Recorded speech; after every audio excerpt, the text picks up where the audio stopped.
Morning, respected teachers and my dear friend. My name is Sanjay Surya and today I'm going to show you a whole tour of this museum named Elements of Mathematics Museum.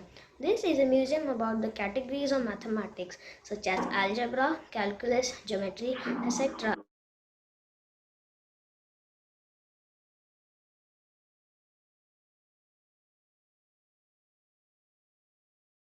And it also shows that the daily life working in mathematics like profit and loss, addition, subtraction, factors and multiples, decimals, etc. Now let's go on the tour of this virtual museum. Good morning, ma'am. My name is Sabji Surya. I study in class 60 and today I will be a museum guide for this virtual museum. You may come in each room and I will show you information all about these slides. Thank you. Welcome into this new slide. In this slide, we are talking about the greatest mathematicians of the world. And in this slide, we are talking about Srinivasa Ramanujan. Srinivasa Ramanujan, also known as Srinivasa Ramanujan Ayanaga, was born at 22nd December 1887 and died at 26th April 1920. Was an Indian mathematician who lived during the British rule in India. Though he had almost no formal training in pure mathematics, he made substantial contribution to mathematical analysis, number theory, infinite series, and continued fractions. Thank you. I hope you enjoyed this information. And now let's move on to the next slide. Welcome into this great room of the famous mathematicians of India. And in this room we are talking about the great mathematician Aryabhatta. Aryabhatta was born in the year 476 AD. He is known for his interesting mathematical calculations and many other astronomical information. He had information about the Earth that the Earth took 365 days, 12 hours, 6 minutes to complete one revolution. And he also thought the calculation took all the day and night that the Earth rotates on its axis 24 hours to complete one rotation that is caused on day and night. He also founded a polygon which had three line segments and named the polygon a triangle. From in the maths class, we are all learning about triangles. Is the information about him only. He was the one who found the three line segment polygon triangle. He is known for his maths also. He is the one who calculated the short way of pi, that is 3.14159, and he is the best. He and the Indian people who launched the satellite named Aryabhatta on his name, and the satellite which was named Aryabhatta is still alive in the space. Thank you. I hope you enjoyed this information and see you in the next room. So welcome into this new slide, and in this slide we're talking about the mathematics category, algebra. This category was invented by Al-Khwarizmi. He is a Pakistani inventor who invented algebra to make geometry easy. So now let's talk and do a short recap on this category. So this is the category all about equations, but we use a capital letter instead of the unknown number. Thank you. I hope you enjoyed the information, and now let's move on to the next slide. Welcome into this new slide, and in this slide we're talking about the mathematics category, geometry. This is a category that was invented by the Swedish mathematician Euclid. So now let's talk about this category. This category is all about lines, planes and polygons. In this category you can measure lines and also make them run forever. You can also take polygons and measure them, making line segments and measure angles by its degree. Thank you. I hope you enjoy the information. Now let's go on to the next slide. So welcome into this new slide, and in this slide we're talking about the mathematics chapter, factors and multiples. This chapter is all about finding the highest common factor and lowest common multiple and finding factors and multiple of each number. Now let's talk about this chapter. This chapter is all about HCF and LCM. You can also take prime numbers, that numbers which have only two or less than two factors, and composite number which have two or more than two factors. So we also have HCF and LCM. In HCF we can use to find the highest common factor, and the LCM we use for finding the least common multiple. Thank you. I hope you enjoyed this information. Now let's go on the next slide. Now we have entered in the fraction slide. We all have been learning fraction from our class second. And now let's talk about fraction and what do we have to do in this topic. So fractions are a type of maths related calculation that are used by using vinculum signs like 5 by 3, 8 by 6, etc.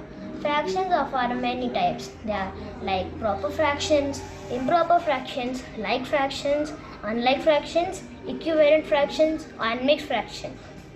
So fractions are very easy to do, and you can add, subtract, multiply, and divide. They all are easy. So now let's go on assembly of fractions. So you can add fraction by adding both the numerator and denominator of it. Let's talk about fractions. Fractions have also two numbers, one on the upper of the vinculum and down of the vinculum. The upper number is known as the numerator and the lower number is known as the denominator.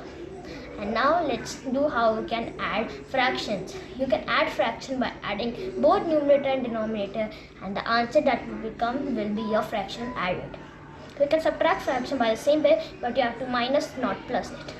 You can multiply with the same way also, but divide is little bit tricky. What you have to do, we have got two fractions like 5 by 8 and 8 by 6. We have to divide them all. So what we will do is, we will take 8 by 6 and make it reciprocal. Reciprocal is a number which we can take like putting the denominator as the numerator and putting the numerator as the denominator. So now we can divide 6 by 8 by 6 by 8, which will become 1, and 1 is your answer. Thank you. I hope you understood something about fractions, and now let's go on the next slide.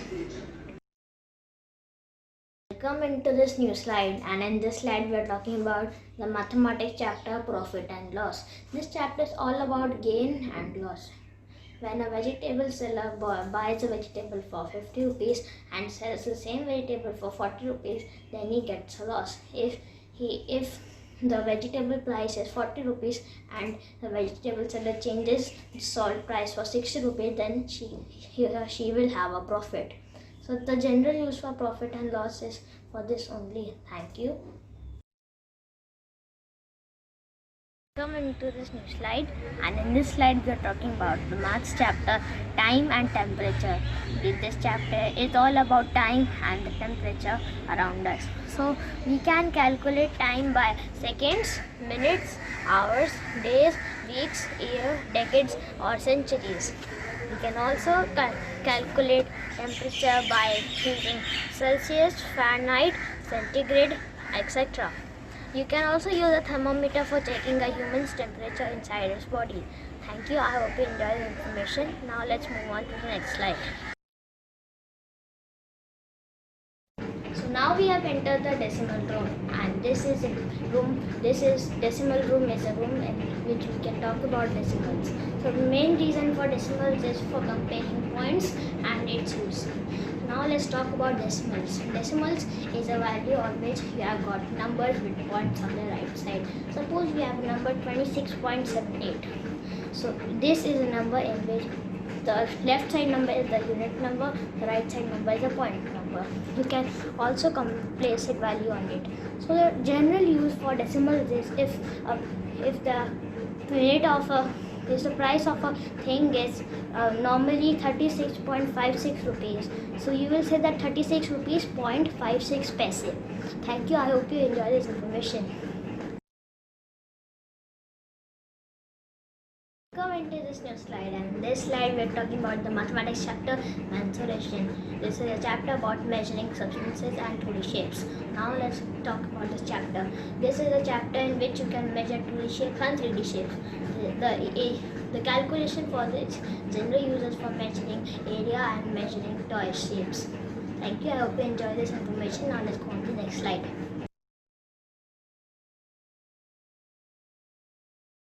So welcome in this new slide, and in this slide we are talking about the mathematics chapter, data handling. Data handling is a chapter which we are learning since class 3rd, and this chapter is all about percentages. So now let's go on a quick recap on this chapter.